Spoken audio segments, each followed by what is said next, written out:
Hi, I'm Paul Krugman, and this is how we fix the economy. That's some good ketchup. You are not Paul Krugman.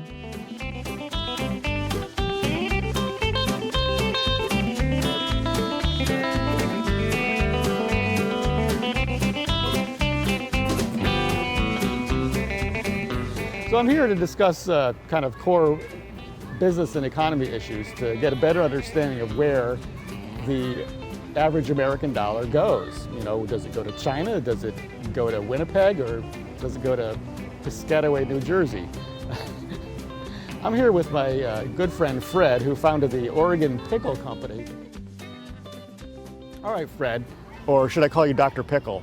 I do prefer Dr. Pickle. All right, Dr. Pickle.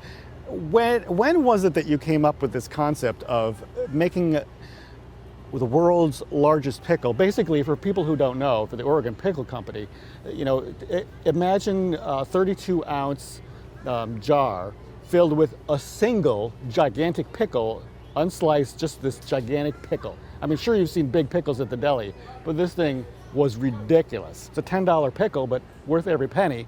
So where did you come up with the idea that this was a good business concept? Well, I guess it all started back in college when I was working on a GMO tobacco project. Oh, wow. True story, by the way. Yeah, cool. And I figured, you know, there has to be something better to do with this technology than helping the tobacco industry.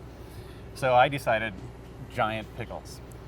And it was later on that I actually really developed an interest in business. And I put two and two together, and I think it's pretty obvious that a giant pickle would take over the world by storm, and it did. And so I'm not going to get into the GMO technology, because I know you said something about transforming normal pickles with Yeti DNA in order to get them to grow gigantic. Yeah. And so where really was the best Yeti growth gene found? Is it Colorado, or was it?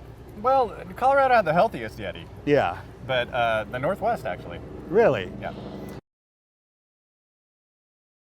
So where did you come up with the idea of expanding? I attended this series of workshops, and they were really pro-business. They thought it would be a great idea to grow a large food business. And I bought into that, and I decided it would be something I should go for. Well, how much money did you put into it when you started? I mean, we thought maybe, you know, a couple $100,000 would start a good pickle company. No. I mean, ended up being in the millions. $100K gets you in this strange in-between spot. Trying to get into the retail with that amount of money, just not a great idea. How was it that you got from $100,000 to I think you ended up spending about $600,000 on your initial push? Where did that other $500,000 come from? Did you have to sell your company out, or from under your own feet, or where did it? Yeah, we had to bring in a number of different large investors that saw the potential growth in the pickle market.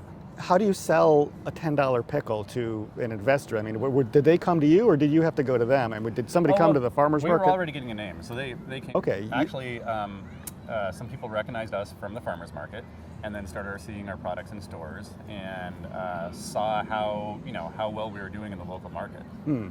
Was it a venture capital company that came in, or an angel investors that came in and basically said, all right, we know that we can sell this monster pickle? So we were hoping we could look at some venture capitalists, but they really have no interest in small food companies. But they're more interested in tech.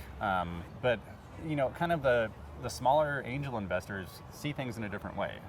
Some of them are actually interested in more of a long-term strategy.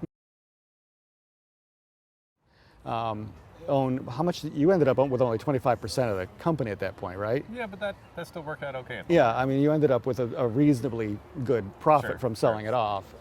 And so they basically grew the company with the expectation that they were going to make it attractive to a gigantic company. And so that was kind of that wasn't necessarily your business model, but it seemed logical at the time. It wasn't originally.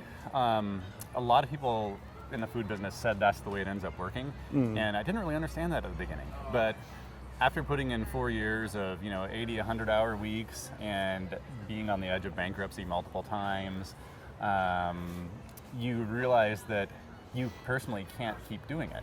Right. And the problem is when you grow a company to that point, after 2 years we were at a few million in sales, and after 4 years we were close to 10 million a year in sales. Right. And when you grow a company to that point, how many people locally can afford to keep that company, could afford to buy that company. Yeah, So none. that's kind of the big myth in small food businesses. These small businesses start. They're out there at the beginning. They might truly believe it at the beginning. They're promoting, local business, locally sourced ingredients, all of this kind of thing. But pretty soon, once they start growing, they realized, oh, we can't afford to stay local. We need to distribute our products nationally or internationally. Oh, we need to source our packaging from China. Oh, we need to source our pickles from who knows wherever you can get them. There was a really awesome Twitter and Vine viral that that you didn't really intend, but you got lucky because you didn't have to spend that much money on marketing.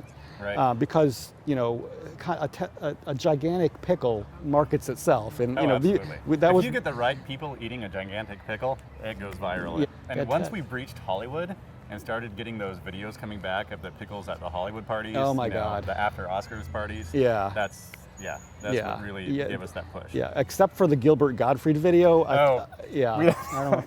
Let's edit that part. Well, we have to edit that part. Yeah, yeah, and then Flavor Flav, he had a pickle, monster pickle, he had a pickle clock instead of who knew he was still around? Yeah, well, yeah, he's always around. If you didn't have basically the self-generated, promotion, how much do you think you would have had to spend? How much more would you have had to sacrifice in order to promote? And I would say that the viral videos were worth millions, literally millions in advertising. We could not have bought that advertising. I would not recommend the food business to anyone unless they had a really good, truly local model, or unless they already had, really good business or family connections with someone that was already doing something nationally. Yeah. Part of the thing that happened is in the last 5-10 years, the economy crashed. Oops. Yeah, right.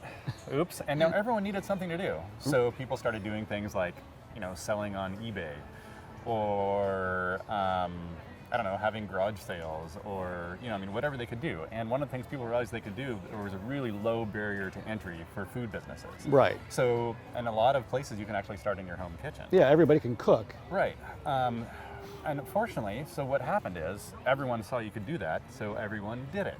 Right. So now we're at this point where if you go into any local co-op or smaller grocery store, you see tons of these local products, but you also see all these people trying to push their national products. Right. And there are just too many products out there. So I would say timing is 90% of it. So if you have the right timing for your product, right, there's a possibility. And honestly, if you don't, it's going to be an uphill battle the right. whole time. When you can't sustain your sales, those stores pull you off of the shelves. Right, and then you're done. You're back to the drawing board. Okay. Well, thanks for your time, Fred. Oh, absolutely.